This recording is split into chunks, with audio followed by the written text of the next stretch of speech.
মসজিদ সরানো নিয়ে একটি মহলের প্রচারকে সম্পূর্ণ মিথ্যা উল্লেখ করেন প্রধানমন্ত্রী।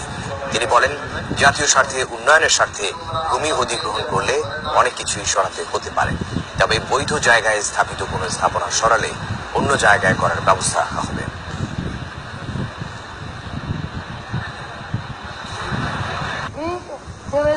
মূর্তি আমাদের এখানে কেন আসবে? আলহামদুলিল্লাহ, এটা তো আমাদের দেশে আসার কথা না। আর গ্রিকদের পোশাক ছিল একরকম, আর সেই মূর্তি বানিয়ে আবার তাকে শাড়িও পরিয়ে দেওয়া হয়েছে। এটাও একটা হাস্যকর ব্যাপার করা হয়েছে। এটা কেন করা হলো, কারা করলো, কিভাবে জানি না। ইতিমধ্যে আমি আমাদের প্রধান বিচারপতিকে ইতিমধ্যে আমি এই খবরটা দিয়েছি এবং খুব শীঘ্রই আমি ওনার সঙ্গে বসবো এবং এই বিষয়টা নিয়ে আলোচনা করবো। এবং আমিও নিজে ব্যক্তিগত মনে করি যে এটা এখানে থাকা উচিত না।